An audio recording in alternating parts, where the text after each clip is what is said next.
Hey, what's going on, everybody? Got another knife here for you to look at. I'm sure a lot of you have seen stuff on this, and I don't know how much you're going to care about this video or not. It's a pretty easily available knife, and plenty of them are out there. It's the Boker Griploc, but I got it a while back, and I've actually been EDCing this for a while.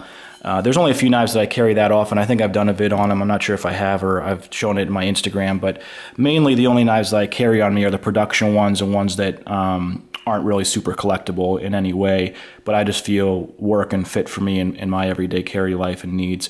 And this has been one of them. So you can see right off the bat, there's wear on the knife and marks and stuff. This is mainly from opening packages, boxes, cutting some wire and stuff. So I've put this knife through a few paces. I haven't done super hard use on it, but I've definitely used this a decent amount. And even when I get stuff in my office at home and I need to open something quick, I usually grab this knife to do it, just because it's probably one of the lower end price-wise knives, and I'm not that worried if I mess it up or anything. But I've been pretty impressed with it. The other thing that I really enjoy about it is how lightweight this is. So especially when I'm wearing dress pants to work, and going out to see clients and things like that. Obviously, this knife really doesn't mess those up that much. It's so light that you put it in the pocket, you barely even feel that it's there. It's obviously mainly aluminum, and then the steel. I think this is 440. Let's see, does it say it on here? Nope, this is AUS-8. Never mind. Getting confused with the knives already, and like I said, I haven't done some videos in a while. So this is AUS-8. I like AUS-8. No problems with it, especially if it's heat treated well. But anyways, just wanted to do a vid on this. I got this one mainly because I liked this kind of beige silver front scale on it versus the opposite version, which has this as the background and a black scale and then a satin blade here, or just a silver gray blade. I'm not sure if it's coated or not, but it's definitely a silver gray blade.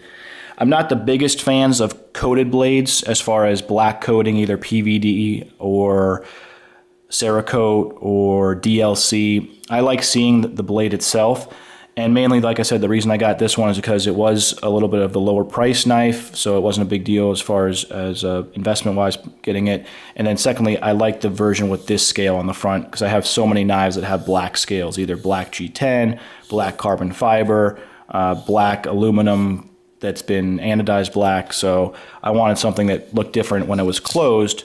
Sitting in my knife case, it stood out a little bit more. But as you can see, this is the Griploc. It's based on Grant and Gavin Hawk's design. Pocket clip, nothing fancy, but it works really well. I like the little lip here, very easy to get in and out of the pocket. Great retention. Centering on it, very well done. I just feel that Boker, especially the time that I've been collecting them, which has been the past year and a half, has really had no issues with me. My Boker Quaken, the Boker GTC that I had, this Boker, they've all been really great, no issues. So the functionality of this works very well. You can see the back. I don't know if I did that many close-ups on the last vid. I forgot about some of the techniques I used to do in these because I haven't done them in a while, so I want to make sure you guys see everything you want to see.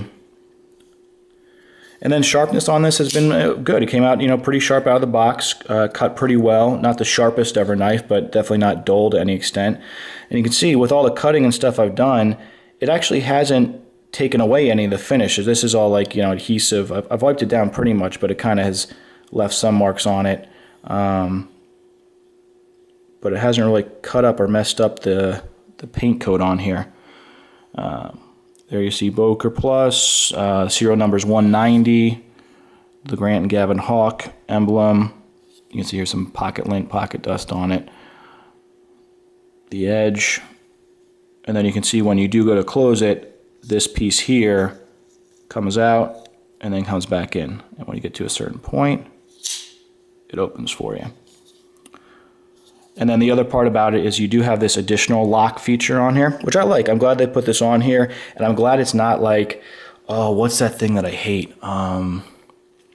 It's the CRKT lock that they do. I think it's just called the lock system or something. Oh, it is so annoying. It's right here, and it's a little lever that you can push back and forth. I think it gets in the way. And if you are hard using it, you're almost going to knock the lock off when you're using it.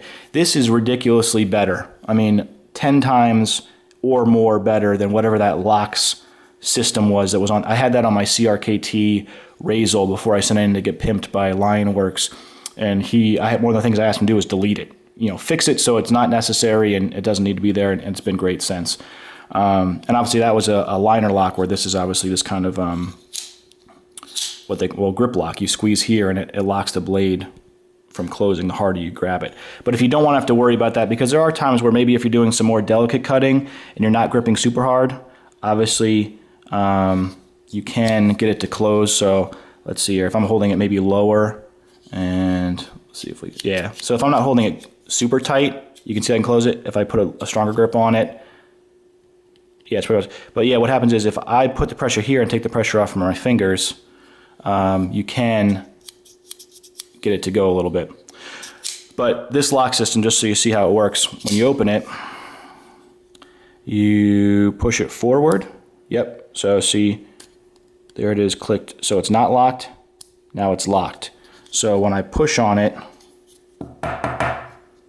you can't close it. It is locked no matter if your hand's on it or not, which I think is a nice feature to have. And then you just click it back and you can close it. I don't know if this locks it open or locks it from opening. No, you can't push it forward when it is locked. So you can't keep it locked from opening, but you can keep it locked from closing. And pretty much for the most part, you know, when I squeeze on it and I'm putting pressure on my thumb, it's not closing. You know, it's a good lock. I don't know how great or what the pressure is you can put on this before it would break, but it hasn't had any issues with me so far. And once you get used to it, it works pretty well. I'll do a little size comparison for you. Here is my Jariz Mid-Tech or semi-custom or whatever this is, Full-Tech 75 model. Really, really like this knife. And there it is size-wise compared to the Boker Griploc. And we'll do a little vice versa. I like to show it both foreground and background because obviously it's hard to tell. But almost exactly the same size. This one a bit girthier and the blade a little bit bigger. Got to show this side because I love the grind side on this, but just so you can see that. But pretty good size. You can see this one in hand. You know, much more aggressive downward feel on this one. This one in hand, pretty much straight up. And then you can do, obviously with the intricate cutting like this, it's a little bit more difficult to do because you can't like have your hand and then come wrap around. But if you're on the object and you're using the object's pressure to hold the blade open, it works pretty well. So that's that. And yeah, I mean, I don't know if there's any other blades you really need to see comparison on with this. Here's the Spyderco Southern, which I've shown in other videos. A little bit shorter than that, girth-wise. Let's see how it looks. Slightly thinner, but that's it. I think I got this from Blade HQ, I believe so, and they've always been great. So they work well. We use a couple different guys for knives, especially production ones, but they get them out right away. And packaging from Boker is always nice. Comes in the black case with the magnetic lip close and the foam that the piece fits into, really nice. So I recommend this. You can get these for pretty low prices now if you really shop around, and it works pretty great. So look at that, under a 10-minute review. And hopefully I showed you guys everything. And like I said, just the stuff that I've used this for, it's worked pretty well. So catch you guys later.